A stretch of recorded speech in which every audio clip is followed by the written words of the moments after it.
Our first selection of amendments are the Bill of Rights. The Bill of Rights are the first 10 amendments to the Constitution. The key argument over the ratification of the Constitution was whether or not a Bill of Rights was needed. The Anti-Federalists felt that a Bill of Rights was needed in order to protect the citizens from the strong central government that was contained within the Constitution. The Federalists thought that the Bill of Rights weren't needed because the federal government, under the Constitution, was only able to exercise the powers granted to it. The Federalists also believed that laying out and defining all of the rights that a citizen had could lead to other rights not being able to be exercised. Thomas Jefferson once said that a Bill of Rights is what the people are entitled to against every government on earth.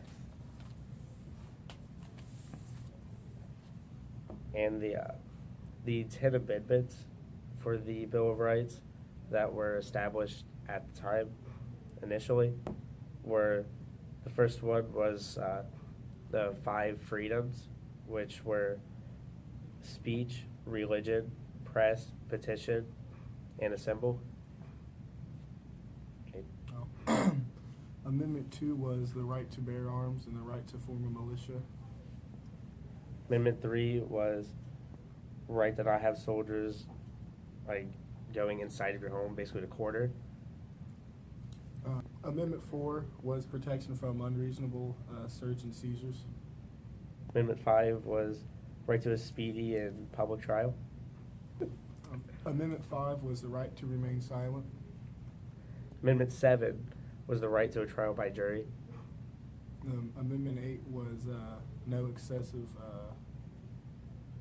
Bail or fine. Oh, bail or fines. Something like that. Sorry, his handwriting's bad. Agreed. Amendment 9 was any rights not specified are reserved to the people. And Amendment 10 was any right not given to the federal government are what is it? Reserved to the states. Reserved to the states. Next collection of amendments are from the Reconstruction era. They're the 13th through 15th. Jaden, go ahead. Reconstruction amendments were implemented to help African Americans and other minorities gain basic human rights. And the 13th Amendment was created to free slaves and abolish slavery and everywhere in the country. Made sure no man, regardless of color, handicap, or ethnicity, shall be denied basic immunities and rights. The 15th Amendment was the final amendment of the Reconstruction era. It granted African Americans the right to vote.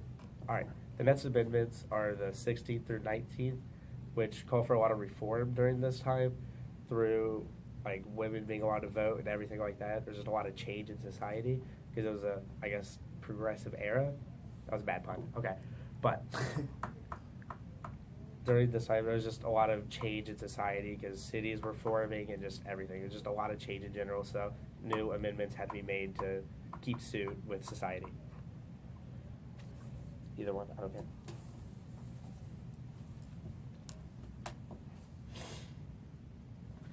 Amendment 16.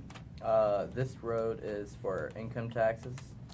These taxes were used specifically for creating roads, keeping an army, and enforcing laws.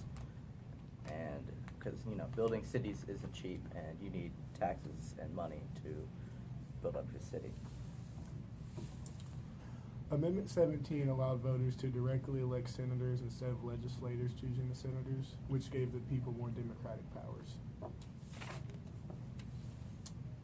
Amendment 18, it banned the sale and production of alcohol. And the purpose of this amendment was to decrease the amount of alcoholism within America, because there was a lot of family abuse and domestic violence at the time. And this was aimed at reducing that. Amendment 19 allowed women to vote, which gave half the white population the ability to vote. This was pushed forward by movements at the time.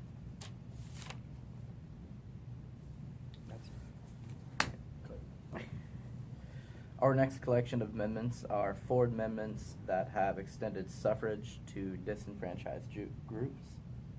Our next set of amendments are the amendments which gave disenfranchised groups in general more privileges and rights which other Americans enjoyed at the time. And the first of these amendments is the 19th Amendment, which gave women the right to vote.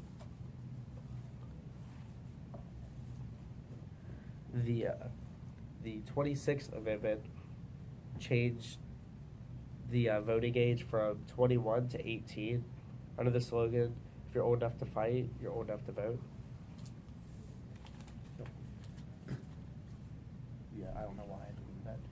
The 24th Amendment is our next one. It eliminated poll taxes for voting, and this allowed people who were illiterate or just didn't really have any money, they were now able to vote for their president. The last of these amendments is the 15th Amendment, which gave African Americans the right to vote. Our next collection of amendments are 5 amendments that have altered provisions for presidential election, terms, and secession to address changing historical circumstances. These amendments were really just used to improve the process with which we determine the people that we elect. These people represent us, and it was needed for an efficient system in order to really utilize it.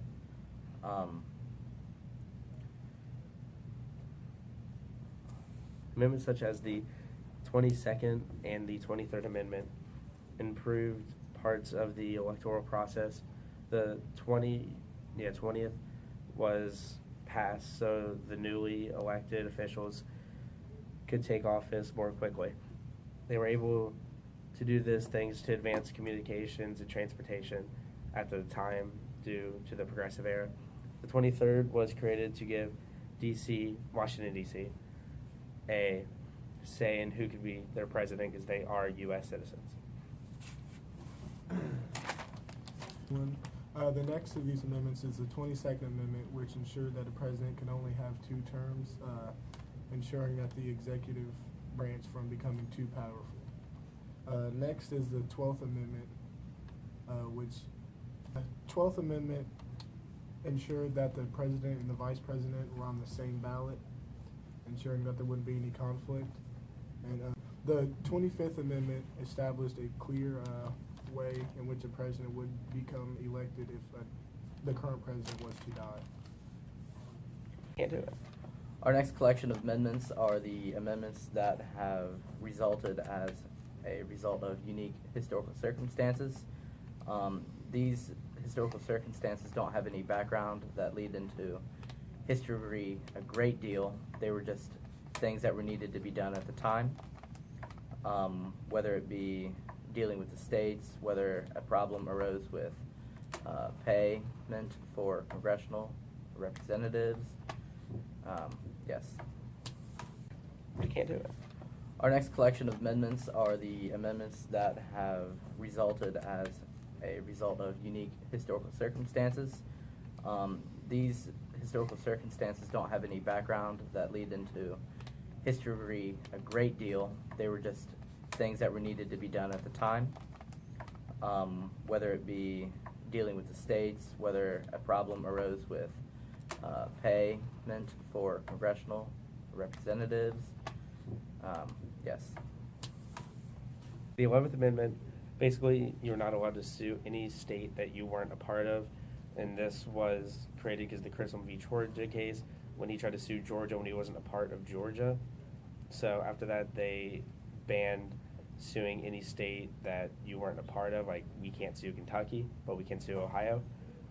And, yeah, so basically they just tried to just not allow that. Yeah, and a huge part of that was also reserving state power, keeping the federal government from gaining too much power, and the fear was that if the federal government could overrule the states all the time, that would lead to to tyranny from the federal government over the states.